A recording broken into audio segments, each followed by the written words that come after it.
Hello guys, good morning. Ngayon meron akong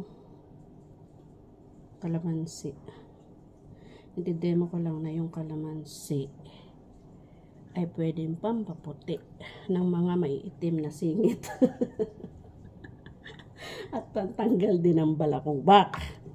Kaya yan, kaysa sa bumili kayo pantanggal ng balakubak, bago kayo maligo, maghiwa kayo ng kalamansi. Tapos, bukayin yung anit nyo. At saka nyo ikuskus yung kalamansi sa anit nyo para matanggal yung inyong balakubak. At ibabad ng 20 minutes to 30 minutes bago maligo.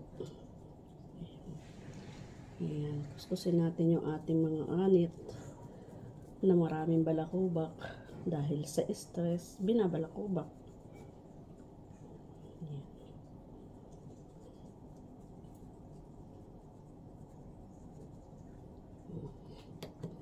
Ayan po.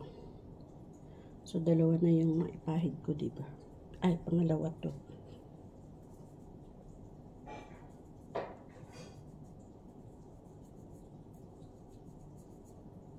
Ako ay maliligo, kaya ako'y nagkukuskus ng kalamansi sa ulo.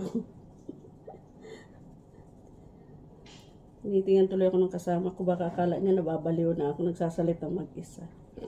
May kausap ako dito, yung aking camera. Nagdi-demo ako ng kung ano ang benefits ng kalamansi. O, diba?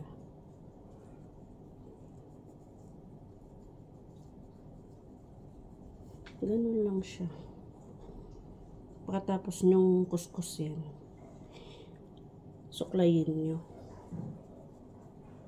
Para pagpaligo nyo, matanggal. Kahit hindi na kayo mag-shampoo, matatanggal na yung balakubak. Mahapdi pag may balakubak mo.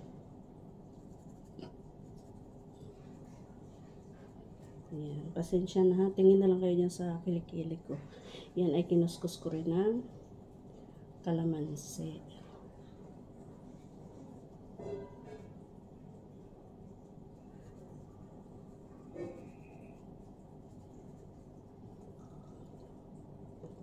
So, kung may natitira pang kalamansi, ikuskus naman sa singit. Yung kalamansi, pwede ikuskus sa ating mga singit para pumuti.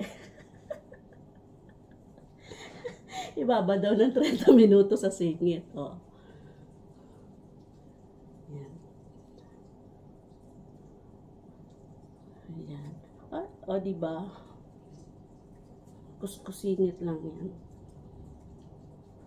Para daw pumuti ang singit. Sabi ng kasama ko, yung buto mo dyan, nahuhulog ha.